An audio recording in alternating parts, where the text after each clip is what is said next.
All right, welcome to chapter 12, talking about health insurance. So again, there's when you look at this homework assignment, there's 18 questions.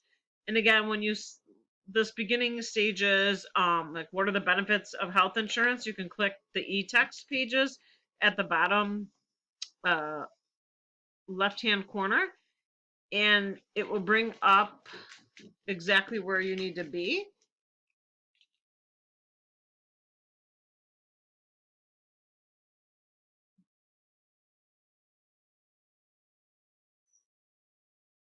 And it will help you answer the questions.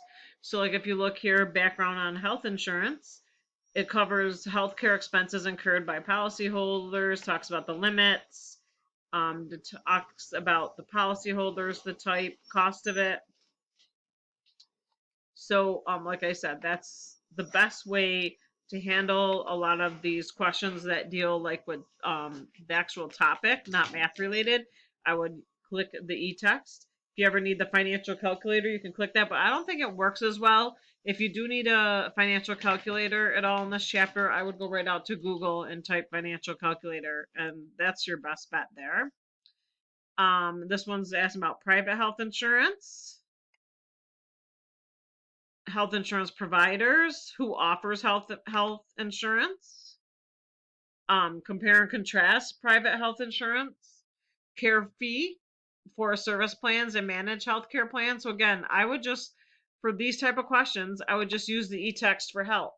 It's the best way to do it. What's considering, like, what questions should you ask if you're going to consider an HMO or a PPO? Compare and contrast a discount associated with PPOs. What is a flexible spending account? Now, this is something that if your employer offers, it's deducted, and again, it's pre-taxed, and you can use it for things like I do it, and I use it for like some of our medications, or like if I needed another hearing aid, I could do that. Or some people might use it for childcare, maybe glasses if you needed extra dental work. So there's a lot of things. Again, every employer is different, but you would just have to see what and how their flexible spending works. It's a great thing to have if you could do it. Briefly describe the provisions of the Medicare Prescription Act. So again, click the e-text pages to find that. What is Medicare? There's different parts. There's an A and B. So again, what does Medicare provide? And again, if you're not sure, if you didn't want to read the chapter and you're going right to the questions, click the e-text. And just remember too, a lot of these questions that you're seeing here are going to be on the quiz. So what is a gap insurance? So again, you might want to click the e-text pages and it will tell you. And like what I like about the e-text too, it brings right up what the question is about. So like then you're not like searching through pages. It will bring you right up to that topic. Um so I think that is really good. And like here we are about Medicare. And if you there's the parts A and B, um Medigap insurance, and it tells you um, it's a supplemental insurance that offers more coverage than Medicare. It's also called Medicare Supplement Insurance, and it's provided by private insurance companies to cover medical expenses that are not covered by Medicare. There are various types. So again, it just explains that. So again, like I said, I would just make sure that you're looking at the e-text. What is Medicaid? Medicaid's different than Medicare, so make sure you look at that. Long-term care insurance. What's the purpose of it? Disability. Um, you know, what's the purpose of it? Why might a younger individual consider purchasing it? Briefly describe some of the provisions of disability income insurance. Amount of coverage the insurance contract specifies the amount of coverage either as maximum dollar amount or as a percentage of income. The higher the coverage, the what an individual will pay in insurance. So usually, it'd probably be more. And like if it's dealing with deductibles too, The lower the deductible, the higher the premium you're going to pay. But the higher the premium, the lower I mean the higher the deductible, I meant to say, the lower the premium. So again, it just depends what you can fit in your budget and what I rather go for lower deductibles, but that's me. And then here it says a PPO uses a discount on charge arrangement. Marie incurred a total charges by a hospital of 25,700, and the percentage paid to the provider is 60%. Her contract with the PPO specifies her copay is 25%. How much will she have to pay? Like what they're meaning, like out of pocket. So in this case, we are going to take her total hospital, multiply it by 60%. Again, you'll have different numbers than I will.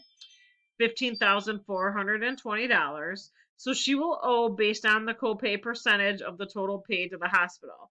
So with that, we're going to take then that amount, that 15,420, and multiply it by mine. It says 25%. So again, your question might say something else. So really, she's only going to have to pay $3,855, not the 15. But just sharing with you what what's her responsibility out of pocket and what her insurance is going to pay. So here's another one. Pete's health insurance policy specifies that he should pay 35% of the expenses associated with a long-term illness, and he has a stop loss provision of $25,789 in his policy. If he incurs expenses of $45,700, how much would he owe? So I'm just going to show you what we're going to do here. So again, my question said 35%, and he incurred 45,700. I'm going to multiply that by that 35%, and I get 15,995. So if he incurs 45,700, he's going to owe that 15,995 because it does not exceed the stop loss provision amount of 25,789. So that's how you're going to calculate that question. This other one is disability.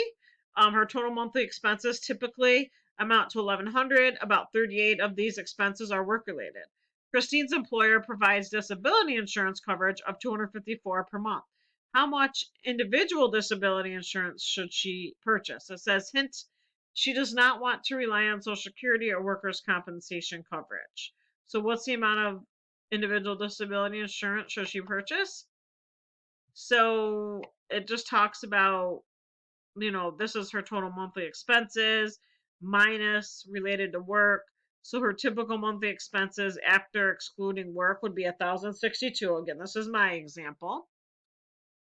Coverage that you expect to receive from employer disability insurance. So remember what my question said, 254. 0 for Social Security plus 0 for workers' comp would be 254. Her total monthly expenses after excluding work expenses was 1,062. And we're going to subtract that 254 from the employer. So the amount needed from individual would be the difference of 808. So whatever your questions are with your amounts, you're going to take this minus whatever this amount is, and then subtract that 254. And then that will help you, for her, the answer what she should purchase. Here's an ethical dilemma. She's 85, widow, retiree from a large corporation. Her former employer recently changed the healthcare coverage for retirees to an HMO. She's having difficulty with her knees and has requested a referral to an orthopedist. After ordering x-rays, her primary care physician informs her that her knees are not serious enough to warrant knee replacement, and he gives her a prescription to alleviate the pain. Several weeks later, she reads an article that doctors in her HMO are rewarded for keeping utilization costs down. Discuss the ethics of HMOs regarding physicians for keeping utilization costs down. And then B, does she have any options? So again, you might want to use the e-text pages, but this says, one could say that a doctor's first goal is patient satisfaction regardless of the cost. Others may argue that in order to provide medical care to the largest number of people, some rationing of health care is necessary. And then B, if Vera has the financial resources, she can go outside the HMO and obtained whatever health care she desires, she can also file an appeal. So those are just some things to think about and going forward. So this is it on chapter 12.